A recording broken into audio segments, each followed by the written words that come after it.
Ve assalomu alaykum. Bugun sizlar bilan O'zbekistonning haqiqiy qo'lbola dimlamasini tayyorlaymiz. Buning uchun bizga kerak bo'ladi dumba, go'sht, karom asosiysi, piyoz, ko'katli, chesnok, pomidor, garmdori, kartoshka, sholg'om, sabzi va bolgarskiy. Endi birinchi ishimiz dumbani maydalashdan boshlaymiz. Dumbani iloji boricha yupqaroq qilib maydalagan yaxshi.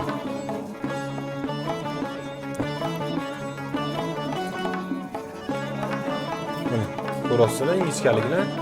Mana shu ingichkalikda kessanglar, ovqatda pishib chiqqandan keyin ham katta dumba bo'lib, ko'ngil aynitmaydi. Ikkinchi qiladigan ishimiz go'shtni bo'lak-bo'lakligi bo'lib olish.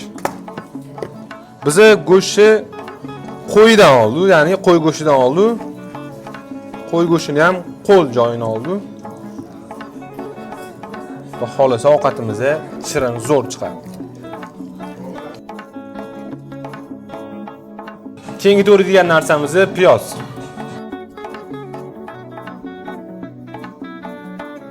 Endi bo'lsa kartoshkalarni gal keldi.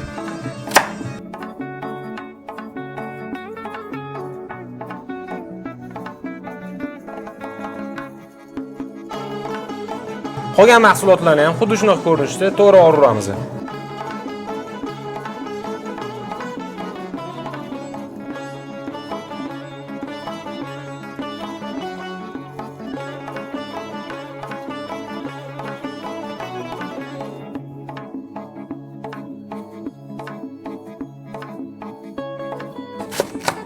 Karomni xuddi shunaqa ko'rinishda to'g'ri o'ramiz.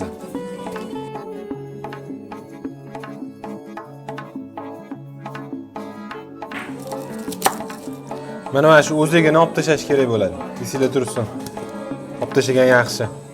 Pishmay qolib, ko'ngilni xira qilmasin. Eng asosiysi pichoqinglar yaxshi bo'lsin ekan. Pichoq yaxshi emas edi, qo'lim bilan kesib oldim. Davom etamiz. Pomidori gali keldi. Quruq kashtinchlarni kimdir to'g'ri o'radi, kimdir shundoqligicha soladi.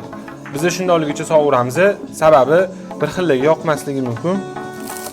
Faqat bunaqa ortiqcha joyini olib tashlaymiz. Va shundoqligicha qo'yib qo'yamiz.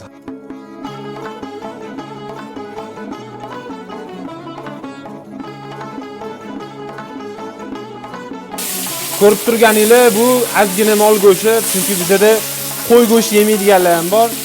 Mol go'shtini ovqatni pishirishdan oldin ozgina qo'yib yuboramiz. O'shanda qo'y go'shti bilan bir xil bo'lib yumshoq pishadi. Chunki qo'y go'shti oldinroq pishib qoladi, mol go'shti kech pishadi. Ovqatimizni pishirishni boshlaymiz endi. Dumbalarni sekin-sekin taxlab olamiz.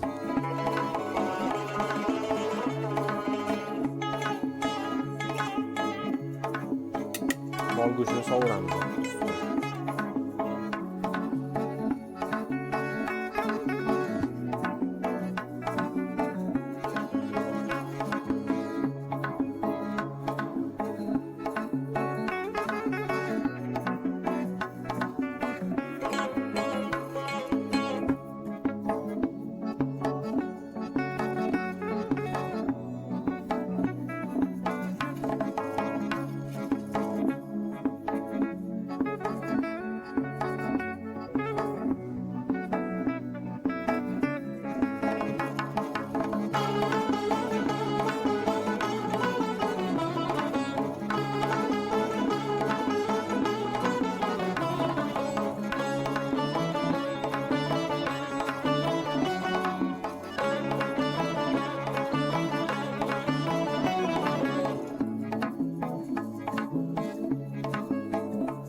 Ovqatimiz pishib ketdi. Qo'y go'shti bo'lsa 1 soatlarda o'rtacha olovda pishadi. Agar siz mol go'shti ham qo'shgan bo'lsangiz, 1,5 soatlarda o'rtacha olovda pishadi. Biz past olovda 2 soatdan oshuvda pishirdik. Xohlasa mana endi bismillah ochamiz.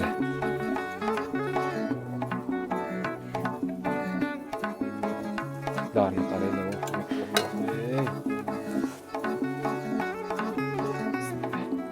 Endi suzamiz mana.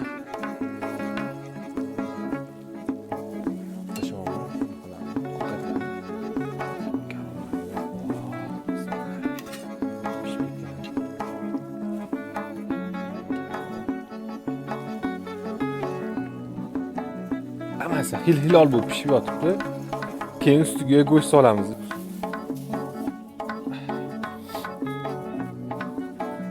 Ovqatimiz ham mana tayyor bo'ldi. Endi yoqimli ishtahasida. Voy, qo'y buni. Buni Qalin. Yop qo'y. Qan tayim o'rta. Mazasini ko'r, mazasini. Yumshab ketdi-yu bu. Yetisiga to'g'rimi?